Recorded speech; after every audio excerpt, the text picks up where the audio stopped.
Be the selfish villain. You need to realize the only reason why people are calling you selfish is because they cannot control you. Calling someone selfish is a form of control. Think about the last time someone called you selfish. They probably wanted something from you or wanted you to do something and they couldn't get it, or there was probably some restraint behind that. So now they're calling you selfish. Have you ever been called selfish? If yes, good, because it's a good thing, and it's time that we embrace that label and we make it work for ourselves. This being selfish isn't about being mean. It's not about hurting others. It's about finally putting yourself first and actually refusing to let others drain your energy. And society has twisted this word to control women. You know, they are teaching women that prioritizing yourself is a bad thing, that prioritizing yourself is wrong, that women should always be nice and agreeable and always available. Look, if you're always nice, if you're always agreeable, if you're always available, guess who's going to end up drained? Not the other person, you are. And I don't care what anyone says, being selfish is the ultimate form of self-respect, self-love, and self-care. Have you noticed when you actually start saying no, how irritated people get? In fact, they will even make you feel guilty. They'll shame you for having boundaries. And do you know why? It's because you allow them. So that person that's making you feel so guilty about having boundaries or saying no, they're so used to you giving. So that's your role in their life. That's all it is. They don't respect you because you don't respect yourself. They benefit from you not having boundaries. They've been benefiting from you not saying no, not having boundaries this whole time. So yes, this is actually your role in some people's lives. And when you start saying no, yes, it's going to ruffle some feathers because they're not used to it. And because a lot of human beings are negative frequency and they operate from the ego and they're not pure-hearted. So because they're benefiting from you, they're not going to want that, and they're going to make you feel guilty from it. So you cannot accept that and you cannot fall for that. You need to block out the noise and keep walking, because yes, and people will make you feel bad for putting yourself first. Your own mother will make you bad for putting yourself first, even friends. And you know what? It's not really their fault. I like to say it's the negative frequency spirit jumping out from them. So sometimes you can have a friend and you think you guys are cool, and next thing you know, you put up a boundary and now they are irritated with you. It's that negative frequency spirit jumping out. And I feel like sometimes it even surprises them because I'm like, where does this come from? But if that's who they always are, they're always making you feel guilty, you need to cut them out of your life. Look, I've been called selfish my whole life. This is why women that are self-obsessed always get the best men. When you're a self-obsessed woman, the thing that you are actually doing is that you are using the law of attraction for yourself. You're using the law of attraction to draw in your dream life. And why is that? It's because the law of attraction states wherever attention goes, energy flows. So when you're extremely obsessed with yourself, it's actually pretty simple. Energy is prone to flow towards you. Everyone is prone to actually help you out. And how does that work?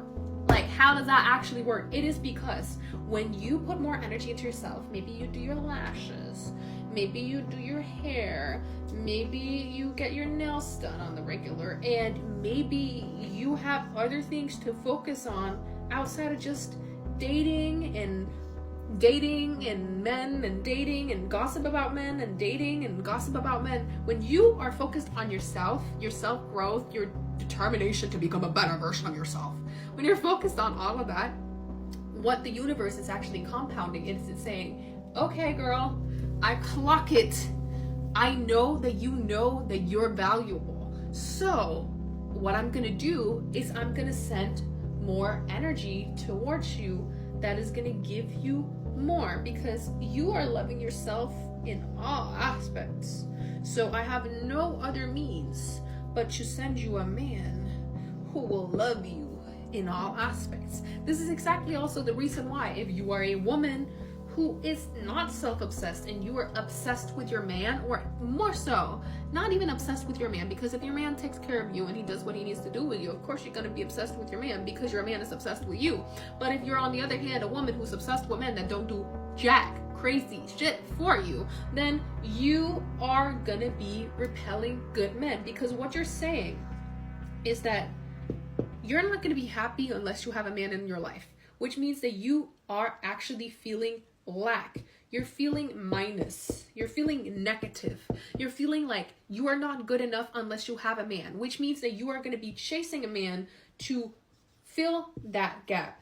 And when you're chasing a man to fill that gap that you feel like you have within yourself, and you are now the one who's obsessed with getting a man, you're always obsessed with, does he love me? Does he not love me? You have crushes on everyone. You're acting irrationally around everyone.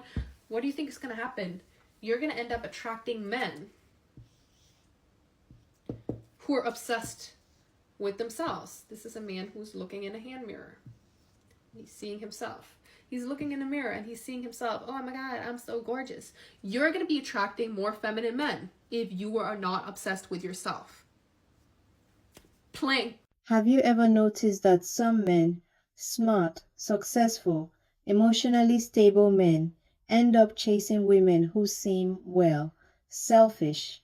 The type who puts herself first, doesn't bend over backward to please anyone, and somehow has men wrapped around her finger? Why do men ignore women who give them the world, but obsess over women who give them just enough? She ignores his texts for hours. He assumes she has a full, exciting life. She demands high standards. He interprets it as knowing her worth. Humans are wired to value what is scarce, but in dating, it's called playing hard to get, and selfish women master this unintentionally. When a woman gives little attention, each small crumb becomes a reward. And that reward triggers dopamine. The brain becomes addicted to the unpredictability. One thing that I truly admire about men is that their selfishness and their desire to always put themselves first. I think it's one of the most shocking things, because us women, we're naturally empathetic and we always compromise things. But men, you could be in a 20+ year marriage. The minute they have the desire to be with someone else, they will risk their 20+ year marriage for 10 seconds of nonsense. They don't care. They will put their careers over you, their dreams over you, whatever they want to do, they'll put it over you and their kids and their families. They'll put everything in front, everything below to get to where they want to get to. And I think that's truly admirable. I feel like maybe it's hard just because I'm the eldest. I always have to consider other people in my, pursuits of things. Like, oh, well, what would this one think? What would this? No. I need to think. I got to put my best man foot forward and think, babes, got to get things done. Got to get things done. We can't be, hey, it's truly, truly admirable how selfish the gender can be.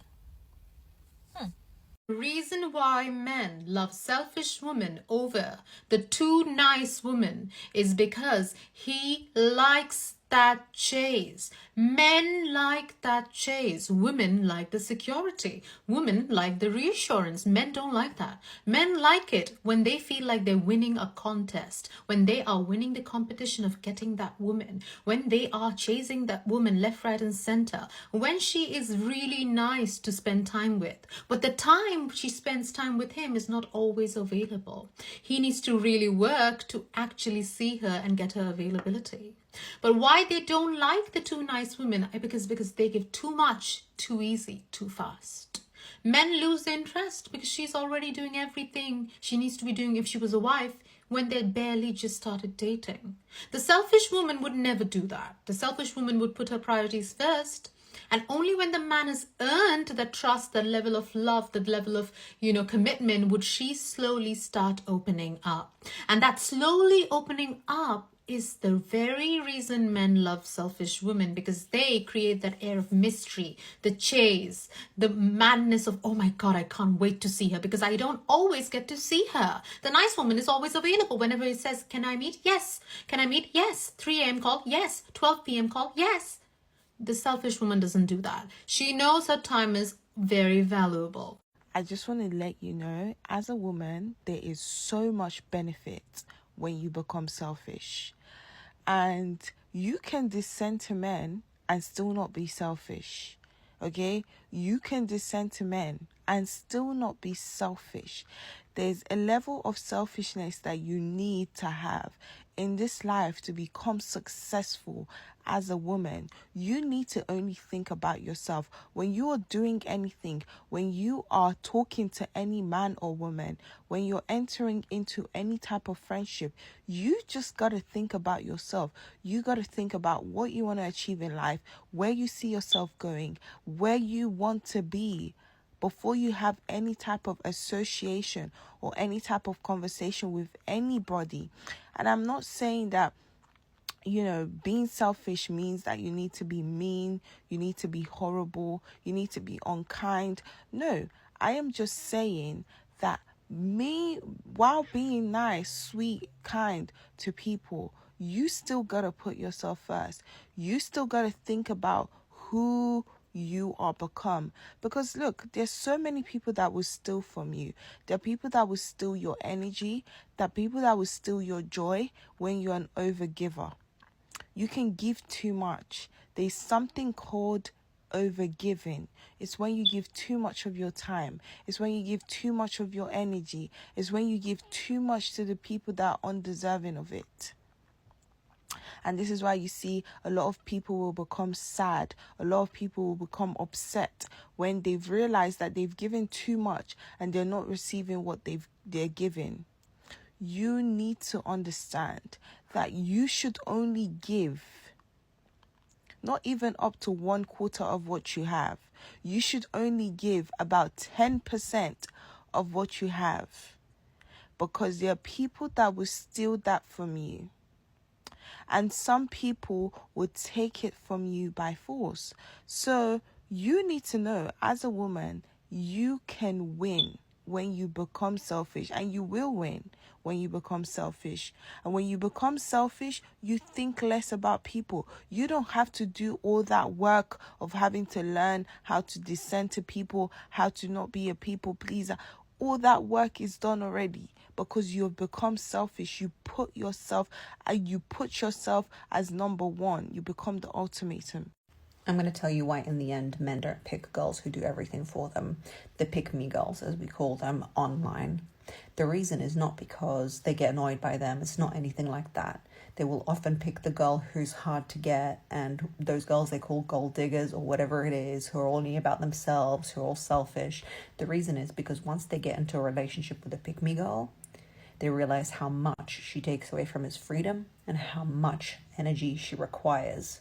Because when a woman is all about herself and doing what she wants to do, she also gives that man freedom, and she gives him a status boost as well, and she makes him achieve more. Whilst if you are a pick-me type of woman, you are a pick-me type of woman because you require that same energy back. So when a pick-me doesn't get that type of energy back in a year or in a few months when she's dating him, guess what? She is blowing up your phone. She's asking why you're not consistent. She's asking you where you're going. She's asking you all these questions all the time because she expects her investments returned. So in the end, men don't like that. No matter how much they say they like that, they don't like that. Because the biggest value for men is remaining themselves, having freedom. That is what they want. So when you are selfish, you're speaking their language because that's all they know. It's about me, me, me, me. That's them. You have to be the same way. It's about me, and it's about me again. And if I don't get my way, I'm done with you. They will treat you like a queen because you're putting yourself first. You will disappear with the quickness if he does anything that you don't approve of. A selfish woman communicates independence. She doesn't need constant validation, approval, and security from him. She chooses him not out of fear of being alone, but from genuine desire. This creates the most powerful attraction signal: needlessness. Psychologically, when someone doesn't need us, we want them more. It's counterintuitive, but true. So, why are men attracted to selfish women? Because she triggers their instinct, their biology, their wounds, and their desire for validation. This video isn't praising toxic behavior. Healthy selfishness equals to boundaries plus self-worth, while toxic selfishness equals to exploitation plus emotional harm. Understanding the difference is vital. So, why are men attracted to selfish women? Because often, selfish is actually confident, selective, high value, boundaried, and independent. Thank you for watching. If you found this eye-opening, hit like, subscribe, and drop a comment.